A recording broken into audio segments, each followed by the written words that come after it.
So I recently met a guy online who seemed kind and polite. I scheduled a date for Friday and everything is going swimmingly. He was a gentleman with a nice sense of humor. There didn't appear to be any red lights in his profile. Until yesterday. I got a message from him saying he wants to meet up with me tomorrow morning, and I accepted, figuring we'll just go to Starbucks and meet there. With a smile on my face, I went to sleep. Instead, around 8 a.m., I received a phone call. I answered it, surprised, and it was my date. "Hey, have you gotten up yet?"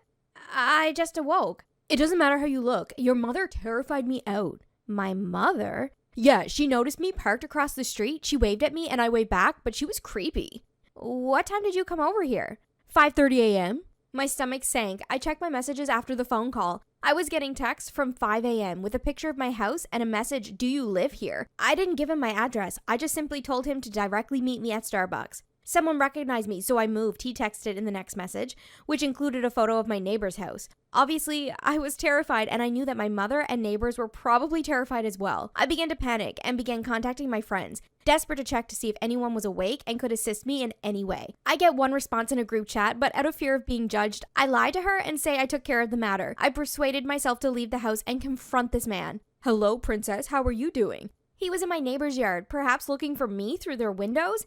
I attempted to fake a smile and let him hug me despite my trembling. Then he moved in for a wet, messy, tongue-in-cheek kiss. I was at a loss for what to do. I tried to tell him that waiting for me at 5 a.m. wasn't cool, but he justified it by saying he wanted to beat traffic and not drive sleepy because he works nights.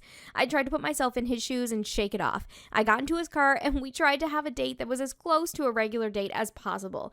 That didn't always include groping, smelling my face several times, or talking about marriage straight away so I could have his baby. I persuaded him to drop me off somewhere other than my house and let me walk back. That is, until I realized he was stalking me in his car. And when I questioned about it, he offered to walk me to my house. I told him no, even though I was terrified, and managed to escape. I was in tears and incredibly nervous by the time I got home. I texted him that I didn't think we're compatible and he should avoid me and my family at all costs. In reaction, he called me a scumbag. As a result, I believed I would take a break from online dating. One day in college, I was sitting with some friends by the river and I started to have a panic attack. This had never happened to me before, so it totally freaked me out. The river was flowing really fast and one of my friends threw a rock across it, and that's when it happened. My whole body just started shaking and the sun felt too bright and I just wanted to scream. After I calmed down, I grabbed my bag and went back to my dorm.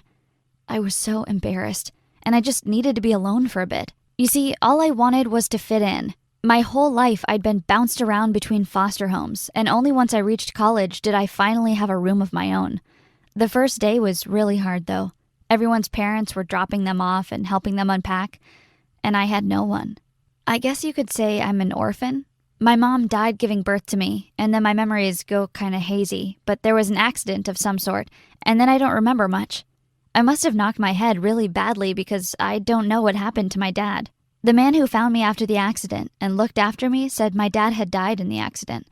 I was so young at the time, so I didn't really understand. The only thing that sticks in my mind is that we all spoke Spanish together, and we laughed a lot. But the first foster home I was in said that wasn't a real memory, and that my name was Sarah, and I was clearly an English-speaking American. Well, now I was in college studying Spanish as a major, and my professor said I was the best student he'd ever had. I was so good that he came to me one day and said there was a summer program where I could go to Mexico and live with a host family and properly immerse myself in the language and culture. I told him I couldn't afford it, and he said he could arrange a bursary for me. I was so relieved, mainly because I had no plan of where to stay during the vacation time. I definitely wasn't going back to the foster home, and it's not like I had any family to go to. I just hoped the panic attacks stopped before then. Ever since that day at the river, they'd been getting worse and worse. I'd gone to the pool to watch my boyfriend in a swimming competition, and one guy had slipped and fallen in the pool, and I just watched in horror. I could barely breathe, and I think I panicked more than the guy. My boyfriend told me I needed to seriously chill out, and when I told him about the Mexico program, he said I should go for it. I thought he'd be sad that I would be gone for the summer, but he said he'd come visit me near the end, and we could travel around together. A few days before I was due to leave, I got really nervous. I'd never traveled anywhere before, but I knew I had to do this. There was another girl, Alana, going with me, but she'd be staying with another host family. When we got there, the director of the program picked us up and drove us to our new homes for the summer. We dropped Alana off first, and I was so glad I wasn't in her position. It looked like her host family were dirt poor. Their house was tiny. I'd already seen photos of where I'd be staying, and it was definitely nicer, even better than some of the foster homes I'd been in. My host parents were waiting for me outside, and when they saw me, they came running over and started hugging me. It was so weird for me. I wasn't used to affection. They showed me around, and I was kind of disappointed it was just me and them. I was hoping for a host sister or brother. Alana at least had a host brother. She'd already texted me saying that he was a babe and that it didn't matter if they were poor, at least she had eye candy. She said we could all hang out the next day after class, and then I could meet him. At dinner that first night, my host parents kept looking at me, saying I looked like I belonged here, and they asked me if I felt at home. You know what? I did feel at home. The only thing bothering me was the sound of the river nearby. It was so loud, and I started to feel quite anxious. I was so tired after the flight, though, so I needed to sleep. A little while after I'd gone to bed, I heard voices. It must have been my host dad's friend. He sounded drunk, and I could hear him chatting away with my host dad for hours. At some point in the night, I heard my door open. I woke up straight away and realized the drunk man was standing there. I sat upright and asked what he wanted. Then he quickly walked out and said he was just looking for the bathroom. After that, I couldn't sleep. I was so creeped out. The next day was our first day of class, and Alana walked in with a big grin on her face. She winked at me and said that her and her host brother had gotten close last night, and that she hadn't had much sleep. I couldn't believe it. Her trip was way more exciting than mine so far, but at least my boyfriend was coming to visit in a month. After a whole day of classes, I was exhausted, but Alana's host brother Pedro was waiting outside to take us on a tour of the town. I introduced myself, and he wouldn't stop staring at me. I could see Alana was getting uncomfortable. She even hit him on the arm and said, "Why not just take a picture? It'll last longer." And then he laughed and said, "Sorry, she just looks so familiar." It was pretty odd. He kept staring at me the whole afternoon. Eventually, Alana said she was feeling sick and asked to go home, and Pedro dropped her off. Then he said he'd drive me home too because it was too hot to walk. Alana, of course, was not happy about this and gave me an evil glance as she got out. I had to ask him to keep his eyes on the road as he was constantly staring at me. "Listen, Pedro, I have a boyfriend. I'm not single, okay?" And he laughed and said he wasn't attracted to me. I just looked like someone he used to go to school with. Then he asked about my family, and I said it was just me, and he looked confused. "What do you mean, just you?" he asked.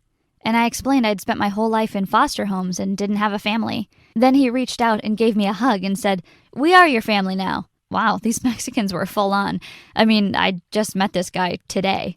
The next day was my birthday, and I thought maybe Alana and I could do something fun to celebrate. But then Alana arrived at class with her suitcase. I apologized for the day before, thinking she was leaving because she thought Pedro liked me, but it turned out to be much worse. Her mom was sick, and she needed to go back to America. I couldn't believe it. We'd only been here one day. I wasn't ready to be here all on my own. After classes finished, Pedro was taking Alana to the airport, and Alana turned to me and said, "Just remember you have a boyfriend, Sarah." Then she left without saying goodbye or happy birthday. Unbelievable. Well, I hoped her mom would be okay at least. I went home and my host parents were waiting with a big cake and balloons, and I was so happy to see them. I assumed it was just the three of us celebrating, but then the creepy drunk man from the day before appeared, and he looked so grumpy. Great, not what I wanted on my birthday. When my host parents started singing happy birthday, he walked out. He was so rude. I looked at my host dad, and he just shrugged his shoulders and apologized. He said it was a difficult day for his friend. The rest of the evening, he just stayed outside smoking and looking at the river. It was so... I offered him a piece of cake, and he just asked me to leave him alone. When I came back inside, I asked my host parents what his problem was, and they told me his daughter had died years ago and he'd never really recovered. I knew that must have been hard, but I'd lost my whole family and I wasn't going around being mean to people. Why today, of all days? It was my birthday, which meant it was also the day my mom had died, so it wasn't an easy day for me either. After that, I just wanted to be on my own, so I went to bed and called my boyfriend. A little while later, I heard someone singing and I got goosebumps. I knew that song. It was one of my favorite Spanish songs, and I realized it was coming from outside. I peered outside my window and couldn't believe it. It was the grumpy guy singing.